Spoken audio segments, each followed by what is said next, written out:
सफल होने का दूसरा मंत्र। बच्चों, अच्छे मार्क से पास होना है तो दूसरा मंत्र भी सीख लो। और सिर्फ बच्चे ही नहीं, जो लोग भी जिस लाइन में सफल होना चाहते हैं, सफल होने का दूसरा मंत्र क्या है? सफलता पाना है तो प्रसन्न रहना सीख लो, क्योंकि प्रसन्नता से सफलता जल्दी मिलती है। प्रसन्न रहो, मगन रहो, मगन हो जाओ, एकदम प्रसन्न रहो, तभी जा करके मिलती है सफलता, नहीं तो नहीं मिल पाती है। रोने जैसा मुंह बना लिया, क्या करे, जब जेब में सब कुछ भरा फिर भी रो रहा है, फिर भी रो रहा है। ऊपर वाला आशीर्वाद देता है, एओ मस्त, जाओ ऐसा ही होगा, एओ मस्त ऐसा ही होगा। पूरा दिन रोते, पूरा जीवन रोना पड़ जाता है।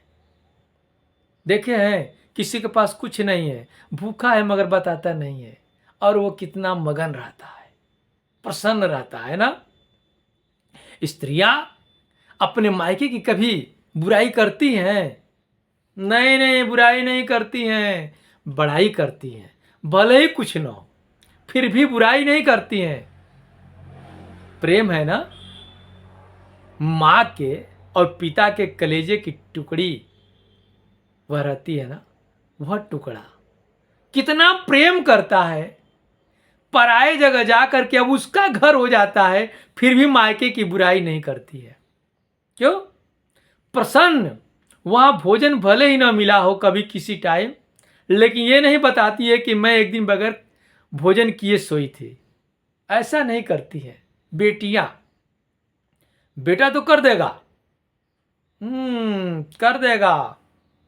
गांव में बचपन में सुना था, गाड़ी गाड़ी शादी विवाह में गाड़ी होता है ना, तो कोई आया था, जैसे आते शादी होने के बाद नहीं लोग जाते हैं खाने के लिए, रीति रिवाज अब तो समाप्त हो गया, तो उसमें गाड़ी लोग गाती थी। मुझे उतना ही है, आप लोग अन्यथा मत लीजिएगा, वो प्रसंग आया तो बता देता हूं। भोजपुरी में है, एक ही त दिन पूता गैला ससुरारी, सासू का इतना बड़ाई कि हाँ जी। एक दिन गया दामाद, एक दिन गया ससुराल में और सास का इतना बड़ाई कर दिया। अरे जो माँ 9 माह तक गर्भ में पेट में लेकर के ढोई है और इतना बड़ा से इतना बड़ा आपको बनाई है, उसकी बड़ाई वह नहीं किए, लेकिन एक दिन खूब चाव से भोजन करा दी तो वह आकर के बड़ाई करना शुरू कर दिए। लेकिन वही बेटी होती है, बेटी होती है अपने घर जाकर के अपने मायके की माँ और पिता की बुराई नहीं करती है, बड़ाई वही की करती है।